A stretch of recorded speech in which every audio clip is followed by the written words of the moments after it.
estamos aqui agora com o pastor Eduardo Góes, né? Pastor, escritor, um homem assim muito usado por Deus, e hoje nós temos uma oportunidade de poder conversar, um momentozinho de conversa. Pastor, seja muito bem-vindo. Ok, obrigado, Michel. É um prazer estar aqui com vocês, né? É sempre bom falar das coisas de Deus. Eu amo as coisas de Deus e eu acho que os filhos de Deus têm que se desenvolver cada dia mais, né? Então nós estamos com esse projeto aqui na Expo Life. Nós trouxemos para cá o nosso stand de livros, né? Eu sou escritor de livros, escrevi Propósito e Espiritualidade, a Poesia de Mateus. A Poesia de Mateus é um devocional de poesias extraído do livro de Mateus. Do capítulo 1 ao 28, eu fiz 365 poesias e coloquei aqui de forma devocional, ou seja, você lê um texto de Mateus e a seguir já lê a poesia que está inspirada naquele texto. Olha. Então é algo assim tremendo e inovador. Não existe no mundo inteiro nenhum devocional de poesia extraído da Bíblia. É algo que eu fiz porque nós devemos entender que a cultura também deve ser praticada pela igreja de uma forma santa, de uma forma verdadeira. E depois temos esse livro que é lançamento aqui na Expo, chama As 37 Leis do Poder de Deus, que são princípios bíblicos para se ter poder da parte de Deus. Porque hoje em dia todo mundo busca poder pelo poder. Mas o poder pelo poder é como se fosse uma casa sobre areia. Para se sustentar precisa de muitas coisas durante o caminho. Sim. Mas quando você está baseado em cima da palavra de Deus, o poder de Deus é aquele que permanece, é aquele que cresce dia após dia, como diz a palavra, até ser dia perfeito. Então eu trouxe esses 3 livros para a Expo. Também estamos aqui com o stand de telões de LED, né, que nós trabalhamos com isso também, com venda de telões de LED, principalmente para a igreja. Nós fazemos em 12 vezes para a igreja, abençoamos o povo de Deus. Que bênção. Enfim, nós temos muitas coisas para abençoar a obra de Deus aqui. E agora eu estou curioso, aonde foi que você me viu pregando, né? Na nossa igreja, na Assembleia de Deus Fonte Viva, né, do pastor presidente José Neto. Quanto mais a gente conversa, mais a gente descobre sobre o pastor. E vamos fazer um resumo sobre o currículo do pastor. Pastor, pregador, escritor, empresário, mais o quê? Sim, eu sou pastor, sou missionário em primeiro lugar, e é o que eu tenho mais orgulho de ser, é missionário. Sim. Né? Eu fui agente missionário da minha igreja. Eu era a pessoa que ficava chateando os irmãos para eles pagar o carnê para ajudar o missionário. Sim. Só que eu gostei tanto dessa área missionária que aí Deus falou comigo e me mandou para o sertão do Piauí. Nossa. E eu fui ser missionário na região mais seca do Nordeste brasileiro, que é no sertão do Piauí. Um lugar chamado Triângulo da Miséria. Muita fome, muito desespero, mas estivemos ali, plantamos e construímos 3 igrejas nesse lugar. Foi ali que eu comecei a desenvolver mais essa área empreendedora, porque eu notava que simplesmente com a minha ajuda missionária era impossível eu fazer a obra de Deus. Então eu comecei a empreender, fazer coisas, fazer negócio. E aí começou essa parte dos negócios. Bom, hoje eu tenho uma empresa no Brasil de recuperação tributária, Sim. que faz a recuperação tributária para grandes empresas, né? Nós temos também uma empresa que faz investimento, por exemplo, o brasileiro que quer fazer investimento fora do país, não sabe como, nós ajudamos ele a fazer isso de forma correta, sem prejuízos, e mercado imobiliário e outros mercados. Aqui em Portugal nós temos uma escola cristã, que é uma creche, né, que ajuda em Portimão. Temos quase 25 alunos agora, mas é uma creche cristã, né, que ajuda pais que não querem ter seus filhos em qualquer lugar, com uma base, né?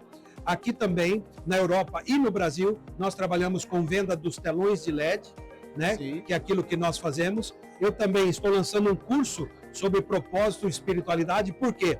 Porque muitas pessoas, eu mentoreando empresários no mundo, encontrei muita gente vivendo propósito. Mas quando chegava na espiritualidade, ele não estava vivendo a espiritualidade. Então, faltava alguma coisa.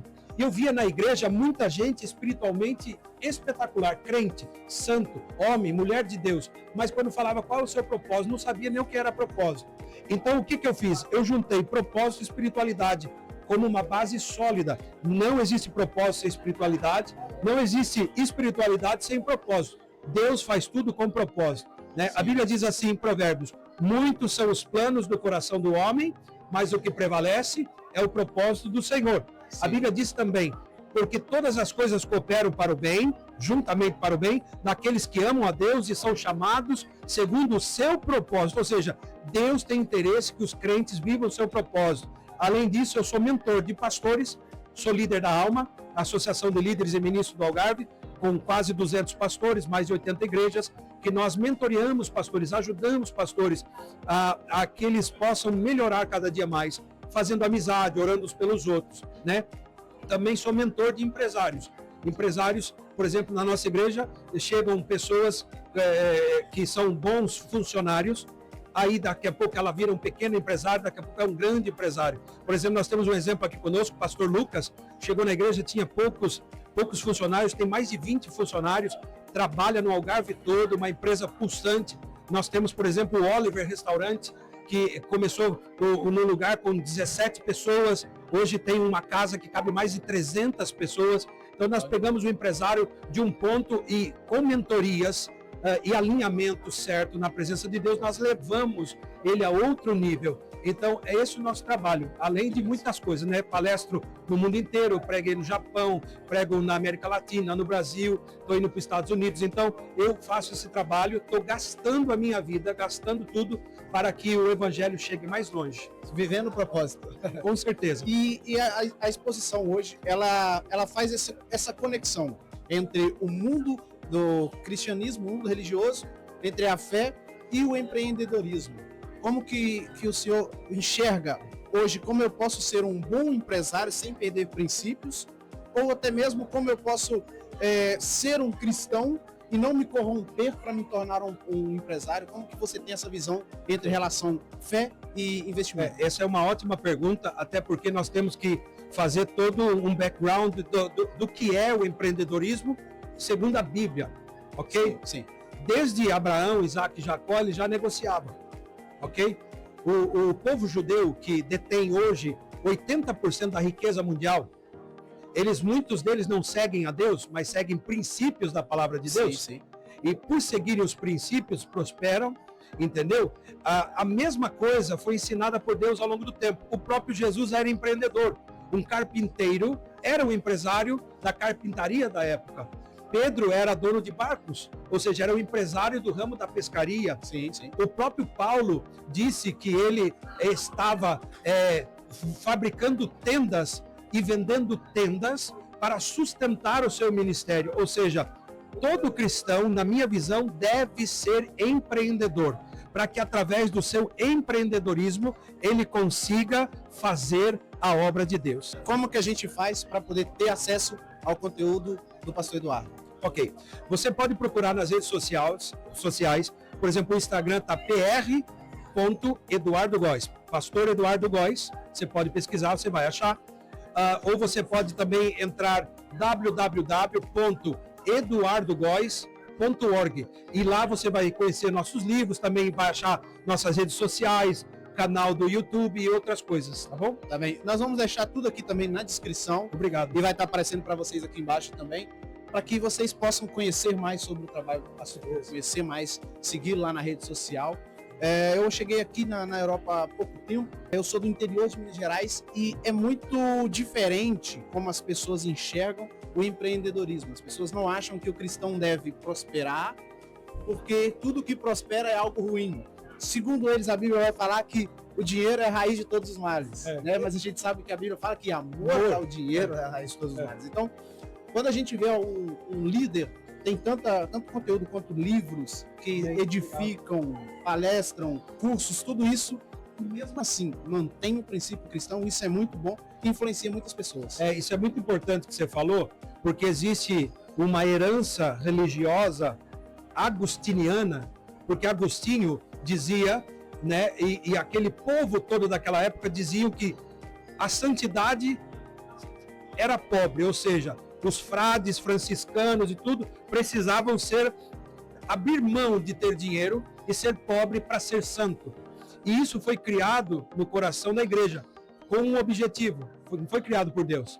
O objetivo é roubar a prosperidade do cristão Hoje em dia, para alguém fazer uma igreja, ele precisa apelar aos irmãos que ajudem. Vamos fazer, tem que ficar pedindo oferta, porque os irmãos não são tão prósperos.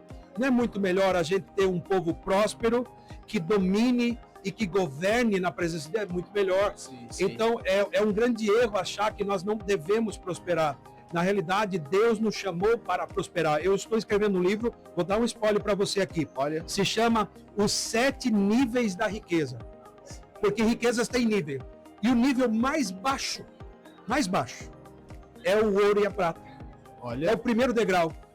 Esse nível é tão baixo, que Deus tem tanto que ele colocou no chão. Veja que no céu as ruas são de ouro. Porque aquilo que nós corremos atrás no mundo, vamos atrás, Deus pisa no céu. Sim. Porque não tem valor para Deus. Porque a gente não põe no chão a melhor coisa, a gente põe um cimento. O cimento do céu é ouro e prata. Então esse é o primeiro nível. O último nível, eu vou só falar esses dois, é a graça. Porque a graça se tornou tão cara e tão rara, que alguém precisou pagar o preço, que é Jesus Cristo. Ou seja, entre o ouro e a prata e a graça, que é o mais alto nível, existem outros níveis de riqueza que nós temos direito. Porque quando nós temos o nível máximo, que se chama graça, nós tomamos posse de tudo que está abaixo, inclusive do ouro e da prata. E o maior erro nosso hoje é achar que nós não temos direito de ter ouro e prata. Nós não podemos ser dominados pelo sentimento de Mamon, porque Mamon é nosso servo. Ele se põe de joelho diante de nós, ou seja, não é o dinheiro que diz você não pode, é Deus que diz você pode ou não pode. Sim. Quando o dinheiro diz você não pode comprar, você não pode fazer, você acaba sendo servo de Mamon, servo do dinheiro. Mas quando você diz faça tal coisa para o dinheiro, ou seja, ele se torna seu servo. E é essa a vontade de Deus, que submeta a ele tudo. Por isso que nós damos o dízimo. As pessoas pensam que dízimo é 10%, mas o símbolo de dízimo na Bíblia não é 10%.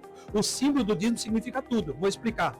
Quando Deus fala de Apocalipse, quando a besta vai vir governar o mundo todo, diz que ela tem 10 chifres. Significa que o poder dela vai abranger toda a terra, ok? Quando José vai mostrar para o pai Jacó tudo que tem no Egito, ele manda 10 jumentas com especiarias, prata, ouro, tudo que tinha no Egito. Era o Egito inteiro? Não. Era só uma representação do que tinha no Egito. Quando nós damos o dízimo, a primeira palavra dízimo aparece na Bíblia, Abraão dando dízimo a Melquisedeque. A palavra dízimo ali vem da origem axar, que quer dizer ficar rico. Abraão entendia que era necessário abençoar o sacerdote do Deus Altíssimo, Melquisedeque, com 10%, que significava toda a minha riqueza eu atribuo a Deus. E o que Melquisedeque deu para ele? Pão e vinho. É igual hoje, nós damos o nosso dízimo e a nossa oferta, não é só 10%. O nosso dízimo e a nossa oferta representa tudo que eu tenho financeiramente pertence a Deus. E eu dou como representação 10%. E todo o resto, o Senhor deixa para que eu administre, ok? Então tudo pertence a Ele e eu usufruo. Então agora, Mamon se torna servo de Deus e também servo nosso. E nós não somos servos de Mamon. Por isso, nós temos que entender a matemática do dinheiro. A Bíblia diz assim, Jesus sendo rico pela sua graça, se fez pobre para que por meio daquilo que ele fez, da sua pobreza, enriquecesse a todos. Mais à frente, 2 Coríntios 9:11 vai dizer que para que o povo doe, para que eles enriqueçam e através da riqueza do povo de Deus glorifique a Deus. Ou seja, Deus não é contra a prosperidade. Ele é contra a mentalidade que falha quando é para buscar a Deus. Então, todo o dinheiro que Deus coloca na mão de um filho de Deus pertence ao reino de Deus. Tudo que eu faço, os livros que eu faço, tudo, eu reverto para a obra de Deus. É isso que é importante entender. Tudo é revertido para gerar glória ao nome do nosso Deus. É isso que as pessoas têm que entender. Se o Senhor me prospera, eu abençoo o reino. E é isso que importa. Que bênção. Tá vendo? Alguns minutos já rendeu. Meu Deus, que bênção. Uma palavra abençoada. E já vou deixar o convite. Nós, Pastor Vani, temos um podcast e nós vamos manter contato para que a gente possa convidar você para poder falar mais sobre isso, sobre ministérios, sobre fé, viver com propósito, sobre os seus livros, sobre toda essa gama, porque eu acho que falta muito no evangelismo, falta muito dentro da igreja as pessoas entenderem que o mundo espiritual, ele está ali a todo momento, não é só o momento que eu estou dentro da igreja, mas a partir do momento em que eu trato as finanças da minha casa, a partir do momento em que eu trato a minha família, a partir do momento em que eu estou no meu ambiente de trabalho, o mundo espiritual a todo momento está se movimentando e nós precisamos entender isso, e isso vai fazer com que nós alcançamos lugares maiores, né? Prosperidade tanto financeira, quanto saúde, quanto familiar, tudo isso está tudo envolvido. Olha, muito obrigado. Eu que agradeço. Eu que agradeço. Muito obrigado pela oportunidade de poder falar, né? E tenho a certeza de que Deus tem grandes coisas para você que nos ouve. Deus tem coisas tremendas para fazer na sua história. Mas alcance primeiro na mente. Ninguém pode tocar numa coisa sem antes sonhar com aquilo. Entendeu? Então primeiro você alcança com a sua mente, depois você consegue chegar lá. Deus abençoe você. Que benção. Pastor, muito obrigado. Deus abençoe. Nós vamos continuar nos falando. Obrigado. Deus Amém. abençoe. Viu?